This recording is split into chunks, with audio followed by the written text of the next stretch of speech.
wabarakatuh. Kami dari kelompok 5 akan melakukan tugas praktikum korosi konstruksi. Pertama-tama kita akan memperkenalkan diri masing-masing. Saya Tikang Pranasuba, nomor presensi 10. Saya Almas Ardiansyah, nomor presensi 2. Saya Dian Nugraha, nomor presensi 3. Saya Dian Maharani Azhara, nomor presensi 12. Saya Muhammad Gofir Yusuf, presensi 22. Saya Nurlela, nomor presensi 26.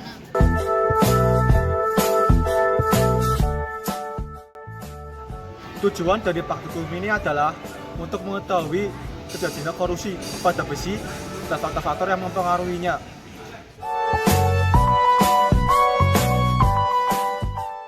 Besi adalah logam yang berasal dari biji-biji atau tambang yang banyak digunakan untuk kehidupan manusia sehari-hari, dari yang bermanfaat sampai dengan yang merusakkan.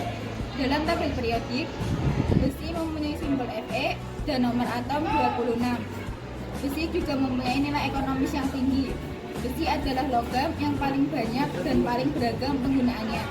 Hal itu karena beberapa hal, diantaranya 1. Kelimpahan besi di kulit bumi cukup besar.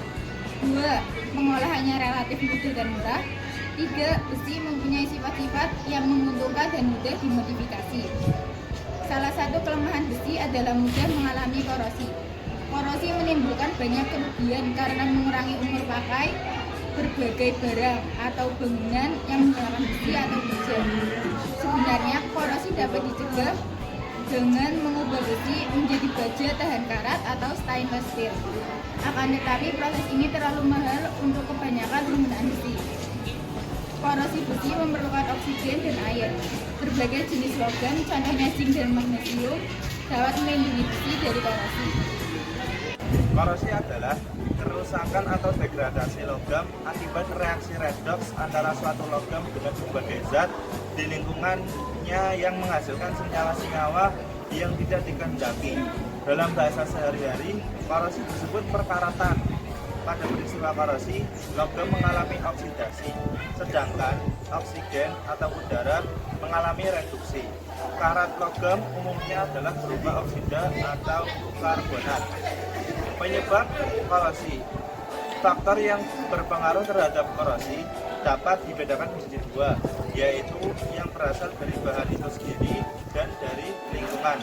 Faktor dari bahan meliputi kemurnian bahan, struktur bahan, bentuk kristal, dan unsur-unsur fluid yang ada dalam bahan, teknik pencampuran bahan, dan sebagainya. Faktor dari lingkungan meliputi tingkat pencemaran udara, suhu, kelembaban, dan keberadaan zat kimia yang bersifat korosif dan sebagainya. Bahan-bahan korosif atau yang dapat menyebabkan korosi terdiri atas asam, basa, serta garam, baik dalam bentuk senyawa, anorganik maupun organik. Pengendalian korosi. Korosi menimbulkan banyak kerugian karena mengurangi umur berbagai barang atau bangunan yang menggunakan besi atau baja. Sebenarnya, korosi dapat dicegah dengan mengubah besi menjadi baja tahan karat atau stainless steel. Akan tetapi, proses ini terlalu mahal untuk kebanyakan penggunaan besi. Korosi besi memerlukan oksigen dan air. Kemudian, kita ketahui bahwa berbagai jenis logam dapat melindungi besi terhadap korosi.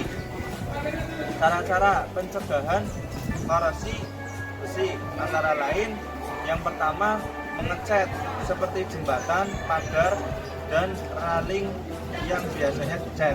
Yang kedua, melumuri dengan oli atau gemuk. Yang ketiga, dibalut dengan plastik. Yang keempat, galvanisasi atau pelapisan dengan zinc. Yang kelima, kromium plating atau pelapisan dengan kromium.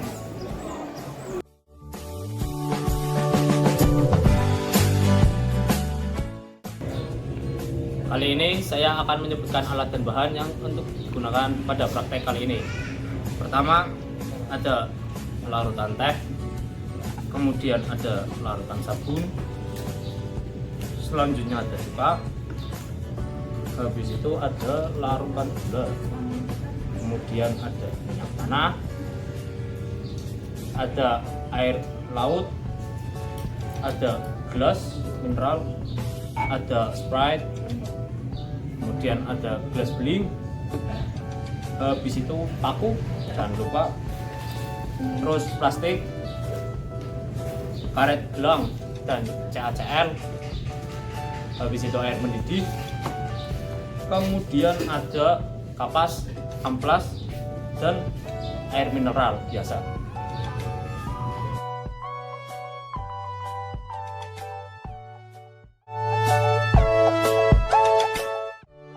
Langkah pertama, mengamplas paku menggunakan amplas. Langkah selanjutnya yaitu memasang label pada gelas yang telah disediakan.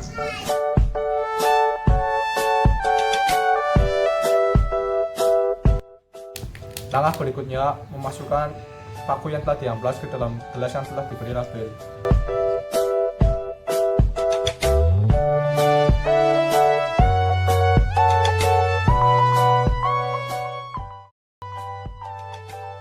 Pada gelas A yang sudah diberi paku, masukkan air laut hingga paku terendam. Kemudian tutup menggunakan plastik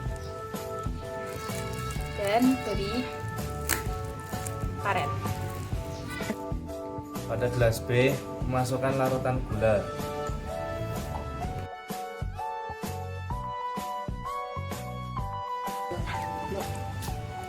Pada gelas C, masukkan larutan sabun.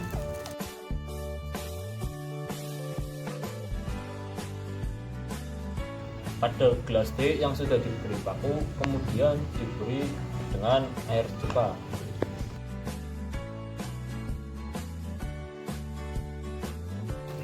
Dan gelas E yang sudah diberi paku, kemudian diberi dengan air Sprite. Pada gelas F, masukkan air teh.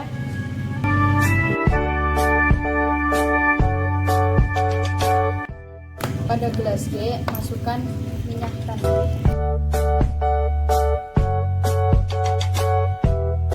Pada gelas H, letakkan kapas di atas paku. Kemudian masukkan CaCl.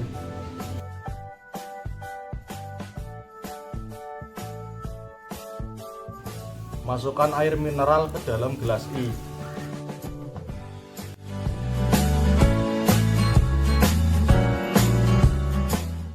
Selanjutnya, masukkan air mendidih ke dalam gelas J.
proses korosi kecuali paku yang berisi larutan minyak tanah dan CaCl2.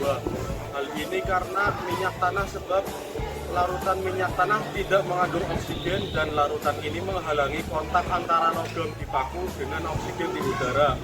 Dan pada CaCl tidak terjadi korosi, ini disebabkan karena CaCl2 dapat menyerap air dan oksigen. Paku yang direndam dalam air biasa, di mana air merupakan medium yang banyak terlarut oksigen, menyebabkan paku mengalami proses korosi.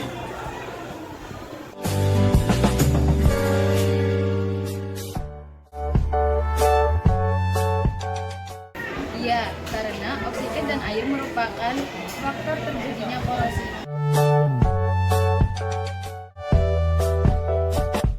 Tidak ada karena tidak terjadi korosi.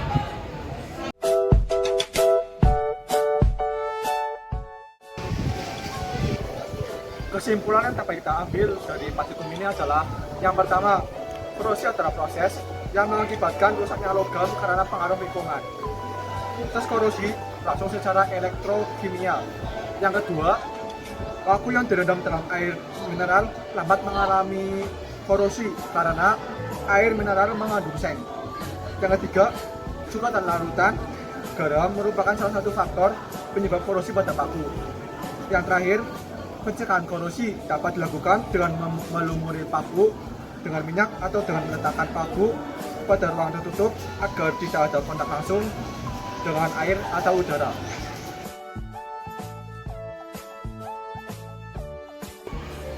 Sekian hasil praktikum dari kami.